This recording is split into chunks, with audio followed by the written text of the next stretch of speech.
Okay, today is the 18th of December, and we're in week 8, basically. And I had my friend Jordan Inslee come over so we could put the cab on the truck. And with the cab on the truck, everything is downhill. It's just a matter of bolting things on, and probably in about another 3 weeks, you'll see the front fenders, the wiring harness be back in place. We'll have the air conditioning in place. We'll start getting ready to put the bed on. And let's come forward here and we'll show you what we're doing.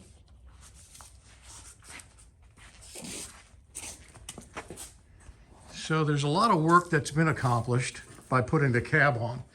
What this allows us to do is to put the fenders, the inner fenders, which bolt up to the cab itself, and then they bolt down into here, and to kind of step back and to show you what's going on there is that basically starts creating the front end of the pickup truck.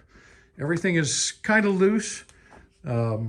Jordan's help was desperately needed today because there's a lot of physical effort onto putting the cab on and some thinking, critical thinking on how to do that. So basically we use the 4-post lift right here and pick the cab up, and then a couple plumb bobs to line the holes up. And I'm really kind of surprised how well the cab, what do you think about that?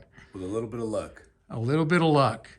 Not good engineering, but just luck. Just a little bit. So, but anyways, it's a big accomplishment. This really kind of, I've got the floor running boards kind of sitting there as mocked up, kind of give an idea, but this really is a big accomplishment today because this clears the way for the truck to start really taking shape.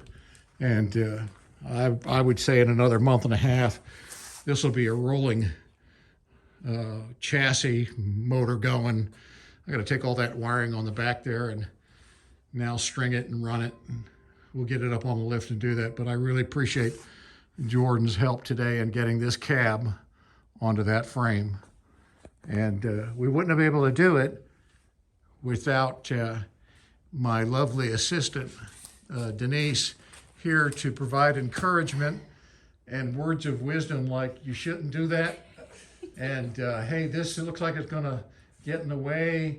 Yeah. And of course, the standard thing is when you ask for the 1/2-inch wrench, you get a socket, some channel locks, maybe a set of wire cutters. You never know what you get when you ask for a 1/2-inch wrench. Isn't that right, Jordan? So that's true. Okay, so, you know, again, we really appreciate, we started doing this about 8 o'clock in the morning. I have no idea what time it is right now, but it took a little bit of doing. Anyways, thanks for watching. Appreciate it.